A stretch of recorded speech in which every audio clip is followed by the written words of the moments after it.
बहुत जल्दी श्री कृष्ण की प्राप्ति कराने में समर्थ है श्री तुलसी महारानी जी। प्रिया जी का बताया हुआ उपाय, श्री वृंदा सखी, ये वृंदावन की अधिष्ठात्री देवी हैं। ये वृंदावन की पूरी व्यवस्था को देखती हैं। प्यारे जो के नित्य केली की व्यवस्था करती हैं और इनकी कृपा के बिना कोई वृंदावन में प्रवेश नहीं कर सकता। ये हमारी प्यारी जो की प्रिय सखी वृंदा सखी श्री तुलसी महारानी जो।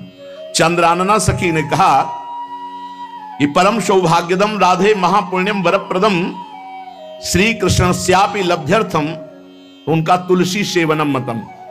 मेरे मत में यदि तुलसी जी की सेवा की जाए, तुलसी जी का यदि स्पर्श हो जाता है, तुलसी जी का नाम कीर्तन किया जाता है, तुलसी जी को प्रणाम किया जाता है, तुलसी जी का वृक्ष लगाया जाता है, तुलसी जी को जल अर्पित किया जाता है और तुलसी दल से नित्य भगवत सेवा की जाए, तो बहुत जल्दी श्री कृष्ण प्रसन्न हो जाते हैं।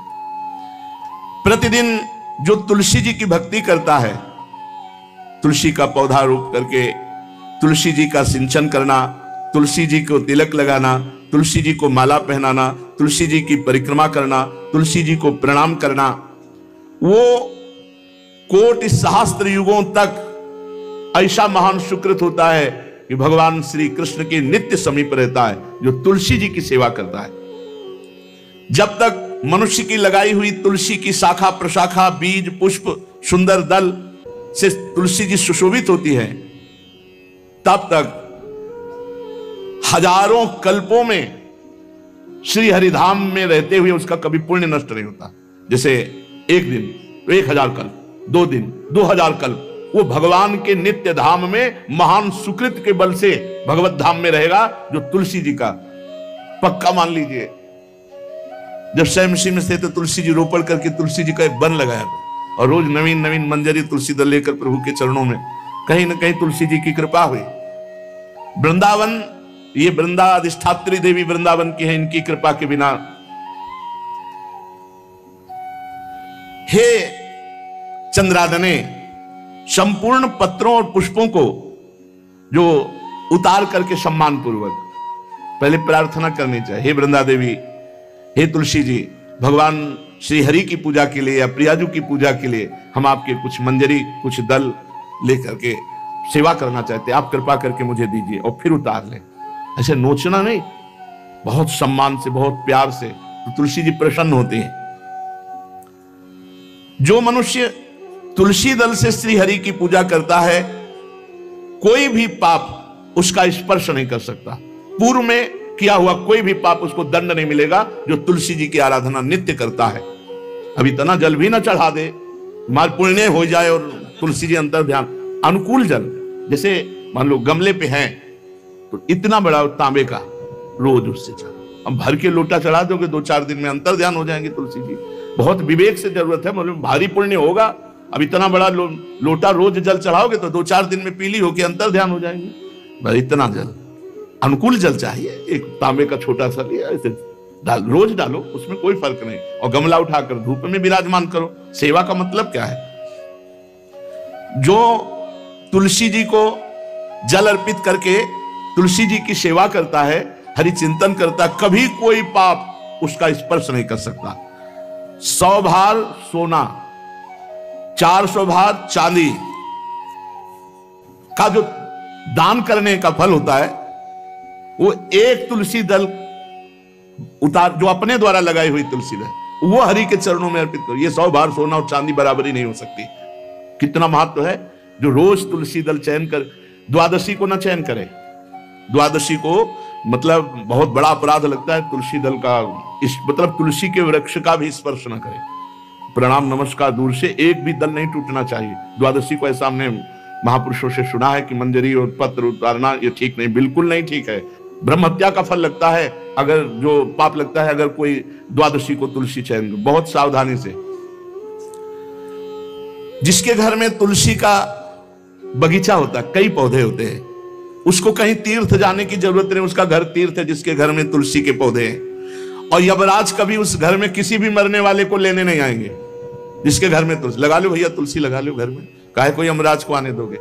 सबके घर में तुलसी। कितना सुंदर पहले था, घर में आंगन होते थे, आंगन में एक बहुत बड़ा, और फिर उसमें तुलसी जी, और फिर उसमें 2-4 नर्मदेश्वर और शालिग्राम ऐसे, और फिर घर का हर व्यक्ति जल चढ़ाना, प्रणाम करना, नमस्कार करना, 4 पर। कितनी पवित्र पद्धतियां हमारी थी। जब रसोई बने पहली गाय के लिए, फिर कुछ पक्षियों के लिए, फिर कोई संत महात्मा, कोई भिक्षु, ऐसा कितना पवित्र व्यवहार। यहाँ जैसे हमने देखा है, ये रसोई बन रही ना, तो धुआं नहीं खत्म होने पाता, वो ही सब अपवित्र किए हुए हैं, राक्षसी बुद्धि आती चली जा रही। तुलसी जी, ये भागवती को वस्तु, हमें लगता है बालकनी तो होती है, बढ़िया बालकनी में एक ऐसा उठाने धरने वाला स्टैंड लोहे का रखो कि तुलसी जी को विराजमान कर दो। जिसके घर में तुलसी जी विराजमान होती, उसके घर में यमराज कभी नहीं जाते। जो तुलसी जी का सेवन करता है, उसकी सारी कामनाएं तुलसी जी पूर्ण कर देती है। तुलसी जी को लगाना, तुलसी जी का पालन करना, तुलसी जी को सिंचन करना, तुलसी जी का दर्शन करना, तुलसी जी का स्पर्श करना, मनुष्य के द्वारा जो मन, वाणी और शरीर से पाप हो गए, सबको तुलसी महारानी क्षमा कर देती है, दग्ध कर देती है। पुष्कर आदि तीर्थ, गंगा आदि परम पावन नदियां, ये सब जो स्नान आदि, अवगाहन आदि करने का फल देते हैं, वो केवल तुलसी जी घर में विराजमान है, उसको फल मिल जाएगा। कितने बढ़िया। जो तुलसी जी की नवीन मंजरी प्रभु के चरणों में अर्पित करके प्रणाम करता है, वो चाहे कितना भी अपराध किए हो, वो कभी यमपुरी को नहीं देखेगा, कभी यमराज के पास नहीं जाएगा। जो मनुष्य तुलसी काष्ठ का घिसा हुआ चंदन लगाता है, उसके सारे संचित भस्म हो जाते हैं, और क्रियमाण जो वर्तमान, वो कभी उसको बांध नहीं सकते। तुलसी जी का काष्ठ का घिसा हुआ चंदन। जिसके घर में तुलसी की छाया होती है, वहां पितरों को अपने आप कल्याण प्राप्त हो जाता है। जो श्राद्ध करने से लाभ मिलता है पितरों को, घर में तुलसी लगा के, जो तुलसी की छाया, बड़ा वृक्ष, पितरों को तृप्ति मिलती है। चतुर्भुज ब्रह्मा जी सारंग धनवा श्री हरि के महामहिम स्वरूप की अनुभूति करने के लिए भी कहा है कि तुलसी जी का महान महात्म्य, अगर तुलसी जी का सेवन करे तो भगवान श्री हरि की महिमा को जान जाएगा। स्त्री हो या पुरुष, पुरुष नपुंसक नारीवा जीव चराचर कोय, सर्व भाव भज कपट तज मोहि परम प्रिय सोय। शरीर वर्दी है, हमारी पोशाक है, हम सब एक हैं, आत्मस्वरूप है, कुछ अलग नहीं है। शरीर केवल पांच भौतिक है तो सबका पांच भौतिक है, उसमें चिन्ह है स्त्री पुरुष के, बस। इसके लिए भगवान की आराधना निषेध थोड़ी है। जो स्त्री या पुरुष श्री तुलसी जी के काष्ठ के मन के बना के, जैसे छोटी कंठी या बड़ी माला धारण करता है, श्री कृष्ण उसके बस में हो जाते हैं। यह है तुलसी जी की महिमा। परम सुहाग श्री कृष्ण मिल जाते हैं, और कौन सी भी हमें उपलब्धि चाहिए। हे गोपनंदिनी, तुलसी जी का सेवन करने से श्री कृष्ण वश में हो जाते हैं। जो तुलसी की माला से नाम जप करता है, काउंटर वाली बात तो स्मृति के लिए पढ़ाई है, हम निषेध नहीं करते, नहीं बहुतों के भजन बंद हो जाएंगे, पर हम इतनी महिमा जरूर बता देते हैं कि तुलसी माला से जो नाम जप किया जाता है, उससे आध्यात्मिक सिद्धि बहुत जल्दी होती है। गुरुदेव भगवान कहते, जो अंगुलियों से रगड़ होती है मन का से, उसमें आध्यात्मिक ऊर्जा शक्ति तुलसी माला से। प्लास्टिक पर भाई करो, निषेध नहीं करने, बंद हो जाएगा वो भी राधा राधा कहना, वो हमें बंद नहीं करना। हम कह रहे हैं तुम जैसे बने वैसे करो, लेकिन माला का बहुत बड़ा प्रभाव है। तुलसी परम पवित्र, भगवान श्री हरि की प्रिया, और उनके काष्ठ को जब हम ऐसे ऐसे नाम के साथ, तो विशेष ऊर्जा शक्ति, आध्यात्मिक शक्ति हमें जागृत होती है। हो सके जिनको ऐसा बन सके तो छोटी एक वो आती है सुमिरनी, उसको रख लो, अपनी जेब में रख लो, उससे करो। और नहीं है तो भैया तुम इसी से करो, नाम जप करो। भाव को भाव न खालसो, नाम जपत मंगल दिस दसो। सुंदर सुंदर तुलसी जी के वृक्षों के समीप बैठ करके जो अनुष्ठान किया जाए, वो बहुत लाभदायक। श्रीमद् भागवत का, गोपाल सहस्त्र नाम का कोई भी पाठ तुलसी जी के समीप विराजमान करके किया जाए। आचार्य को बुला करके तुलसी पूजन करना चाहिए। विविध प्रकार के अनुष्ठान, अरे तभी तो सब मंगल होता है। पहले था, हमने देखा है, 4 बजे माताजी दरवाजे के सामने लीपती, रोज का काम। जो पुराने घरों में देहरी के आगे आके 4 बजे लीप करके वहां अपना चौक पूर के दीपक जला, तो क्या पवित्रताएं थी, क्या मंगल था। जब किसी को निमंत्रण दिया जाता तो सबके पैर धोए जाते थे, सुंदर बिछौना बिछा करके और उसमें बैठ कर पत्तल और रज के सकोरा कुल्हड़ ऐसे भोजन पाया। कितना पवित्रता, जो हमारी पूर्व पवित्रता थी, धोती कुर्ता चोटी पवित्रता। मान लो अगर बाहर जा रहे तो पैजामा कुर्ता, ऐसे बहुत पवित्र पोशाकें थी, पवित्र आचरण थे, पवित्र खान पान था। घर में जाओ तो एक पवित्रता, एक किसी भी घर में ऐसा नहीं था कि देव मूर्ति न विराजमान हो, किसी भी घर में ऐसा नहीं था तुलसी जी विराजमान न हो, 1-2 गाय जरूर होती थी, पवित्रता। अब तो बड़ा विचित्र, ये भारतीय गौएं जो श्वेत रंग की, जो अरुण रंग की, जो सींग वाली हैं, वो उनका आप दुग्ध देखिए, दूकर रख दीजिए, स्वर्णिम कांति छाई मिलेगी। ये हमारी भारतीय पद्धति, ये हविष्यान्न, इससे देवताओं का, भगवान का, सबका अभिषेक पूजन होता है। शुद्ध गाय जो हमारी भारतीय है, तीला है उसके जैसे निकला हुआ, भगवान ने सेवा की है। हमारे गोविंद भगवान का नाम ही गोविंद, गौओं के इंद्र। भगवान सुबह से निकल जाते थे, शाम तक गौओं को चराते थे। बड़ा असत्य और सत्य का विवेक होने पर साधक को संसार की तरफ से वैराग्य होने लगता है और उसका भजन पुष्ट होने लगता है। और जहां भजन पुष्ट हुआ तो नित्य निरंतर अपने चित्त में भगवान वासुदेव को देखने लगता। चित्त के अधिष्ठात्र देवता भगवान श्री कृष्ण है, वासुदेव। जब चित्त शुद्ध हो जाता है, उसकी पहचान है, न कोई अपना लगता है, न कोई पराया लगता है, सब भगवत स्वरूप लगते हैं। अपना पराया का भेद मिट जाता है। जब चित्त शुद्ध होता है तो किसी भी पदार्थ के भोगने की इच्छा उसमें नहीं रह जाती। जब चित्त शुद्ध होता है तो उसका अनुराग केवल परमात्मा और महात्मा में होता है, पूरे संसार में कहीं होता ही नहीं। ये चित्त शुद्धि का लक्षण है। चित्त शुद्धि का उपाय विवेक और निरंतर नाम जप। चित्त शुद्धि का लक्षण राग द्वेष का अभाव, ना कोई अपना ना कोई पराया, और किसी भी विषय भोगने की इच्छा ही नहीं, आसक्ति तो सिर्फ परमात्मा में या महात्मा में। ये राग द्वेष किसे कहते हैं महाराज? जिस मनुष्य के, जिस पदार्थ के, जिस स्थान की ऐसी आसक्ति हो जाए कि इसके बिना जिया नहीं जा रहा, उसे राग कहते हैं।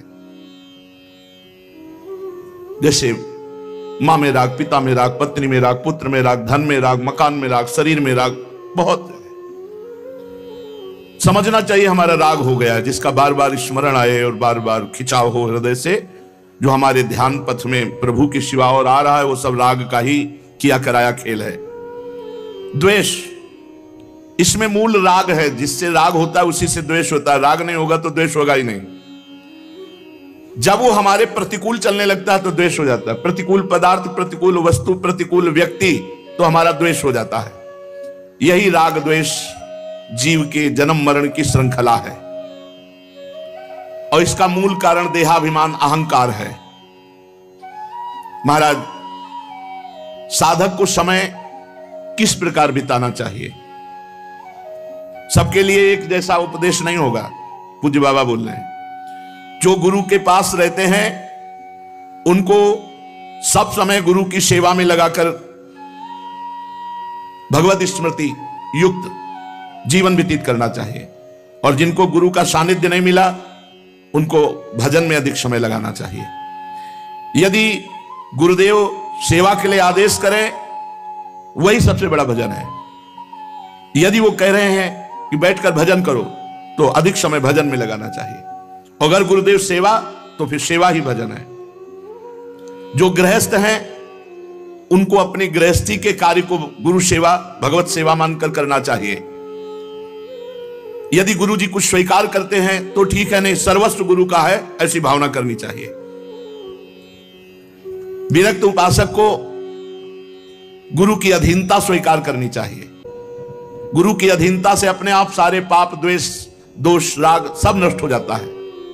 सबको यह तो ध्यान रखना है कि भगवती जो हमारी परम करुणामयी स्मृति स्वरूपा है, वो हमारे दिमाग में छाई रहे। महान तेजोमय निकुंज देवी श्री स्वामिनी महामहिमामयी महारानी लाडली जो भगवती स्मृति ऐसी कृपा करें कि ये हमारी स्मृति में ही बस जाए, कभी स्मृति से दूर ना हो, चाहे हम सेवा परायण हो या एकांत बैठे हों। महाराज भगवान तो हमें दिखते नहीं, तो उनसे प्यार कैसे हो, उनकी शरण कैसे हो? भगवान तुम्हें दिखते नहीं? बड़े आश्चर्य की बात है, ये सब भगवान ही तो है। पूज्य बाबा, अब उनकी ब्रह्ममयी दृष्टि है। चलो भगवान नहीं दिखते तो भगवान का नाम, भगवान की महिमा, भगवान के भक्त ये तो दिख रहे हैं, आप इनकी बात मानो, नाम जप करो, भगवान की लीला गुण गाओ, जैसे आदेश होता है वैसे सिद्धांत से चलो, भगवान दिखाई देने लगेंगे। जब तुम्हारे हृदय में शांति, आनंद, किसी के प्रति कोई भी द्वेष नहीं, तो जान लो अब भगवान प्रकाशित होने वाले हैं हृदय में। आनंद भगवान का स्वरूप है, शांति भगवान का, शांताकारम, जो आनंद सिंधु सुख राशि। जो भगवान को देखा नहीं और भगवान की शरण होकर नाम जप करते हैं, भगवान बहुत रीझ जाते हैं उनसे, वो तो देख ही रहे ना। महाराज जी, आप बार बार भजन की बात करते हैं, भजन में तो नींद आ जाती है, फिर क्या करें? माला छूट जाती है भजन में। ऐसे बैठे रहो, प्रपंच सोचते रहो, नींद नहीं आएगी। 3 घंटा फिल्म देखते रहो, नींद नहीं आएगी। पता नहीं कैसा तमोगुण का प्रभाव है। बाबा कहते हैं कि जब नाम जप करने में नींद आने लगे तो जोर जोर से कीर्तन करने लगो। ये एकांत में करना चाहिए, सामूहिक जहां वास हो वहां नहीं करना चाहिए। नहीं पता चले कल मंजीरा लेके 12 बजे से शुरू हो गए तो साधक जो दिनचर्या में है उनको परेशान, मान लो बगल वाले कमरा वाला ध्यान साधक कर रहा है तो फिर आपका अपराध बन जाएगा। यदि आप मंजीरा लेके कीर्तन कर रहे हैं और उसके ध्यान में विक्षेप हो रहा तो अपराध बन जाएगा। इसलिए जो भी साधना करो वो ऐसी करो कि दूसरे साधकों को विक्षेप ना पड़े, अपने कमरे के बाहर आवाज ना जाए। दूसरा उपाय, खड़े होकर जप करो, ये बहुत बढ़िया उपाय है। इस नींद रूपी दुश्मन से लड़ो। ये खड़े होकर भजन करने का अभ्यास गायत्री अनुष्ठान में, नैष्ठिक ब्रह्मचर्य में, क्यों नई अवस्था में नींद ज्यादा सताती है। तो झोपड़ी थी तो खड़े होकर ऐसे झोपड़ी का ऊपर एक रस्सी ऐसे डाल लिए थे और ऐसे पकड़ लेते, कभी एक पैर के बल खड़े हैं, कभी बाएं पैर, फिर उठा लिया दाएं पैर, और मंत्र में एकाग्रता पूरी जपते हुए बहुत अच्छा लगता। 5-5, 6-6 घंटे, क्योंकि गायत्री का 24 लाख गायत्री का एक पुरस्चरण होता है।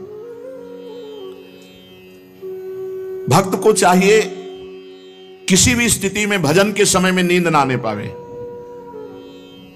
बहुत लड़ना पड़ता है, नींद से बहुत लड़ना पड़ता है, एकदम गुस्सा जाते हैं।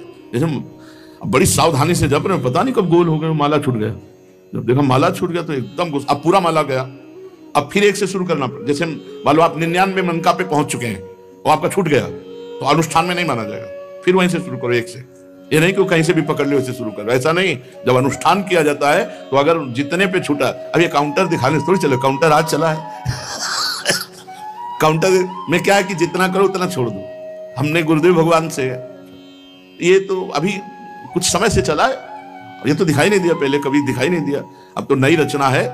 नहीं तो छोटा माला वो हाँ सुमेरनी जिसे, और बड़ा माला, ये 2 ही थे चलाने के लिए। अब ये काउंटर भगवान की कलयुग महाराज की कृपा से आ गया है कि चलो माला नहीं तो इसको अपना पहन। माला से लोगों को शर्म भी लगती है, पूरा माला डाले ऐसे बोले भगत बनता, इसमें अंगूठी की तरह पहने अपना। बढ़िया है, बढ़िया है, बहुत बढ़िया है। किसी तरह भगवत स्मृति, भगवान नाम जप हो रहा है बहुत, पर इसमें यह सुविधा है कि 50 में छोड़ दिया, छोड़ दिया। माला में नहीं छोड़ सकते। यदि अनुष्ठान चल रहा है तो आप बोल नहीं सकते, छोड़ नहीं सकते। मान लो आप 107 में पहुंच गए और आपने छोड़ दिया तो नहीं माना जाएगा, फिर एक से शुरू करो। अब जैसे आप माला जप रहे हैं गुरु मंत्र की, तो बीच में गुरु मंत्र की माला जपते हुए बोलना नहीं है। जो जैसे 11 माला का अनुष्ठान दिया गया उसमें बोलना नहीं। अगर बोला तो जहां से बोला वो फिर वहां से कैंसिल, फिर वहां से शुरू करो। या फिर उसकी पद्धति है, उस माला को ऐसे करके निकाल के मन का रखो, आचमन करो, भगवान से प्रार्थना करो, अत्यंत आवश्यक होने पर बात करो, फिर प्रणाम करो, फिर उसके नीचे वाली मनका से, जहां से रखा है नीचे वाली मनका से शुरू कर दो। ऐसे नहीं कि ऐसे खड़े बात कर रहे हैं फिर घुमा रहे हैं, तो क्या फर्क पड़ता है? दिमाग में क्या फर्क पड़ता है? कौन सा परिवर्तन हो रहा है? जो हमारी वैदिक सिद्धांत पद्धति है उसी से लाभ प्राप्त होता है। महाराज, जो नींद है उससे लड़ना पड़ता है। भजन करना बहुत ऊंची बात है, इसलिए हमको खड़े हो जाना पड़े, टहलना पड़े, हमें नाम जप करना, हमें मंत्र जप करना। उस समय नींद नहीं आनी चाहिए। अभ्यास बहुत बड़ी ताकत होती है। आंख मूंद के ठीक लक्ष्य पे गोली मार दे जिसका अभ्यास है, और अपने अभ्यास नहीं किए तो कुछ नहीं होने वाला। अभ्यास योग युक्तेन चेतसा नान्यगामिना। आज भी वही दिनचर्या है जो बाल्यावस्था से गुरुजनों ने सिखाई थी, वैसी दिनचर्या।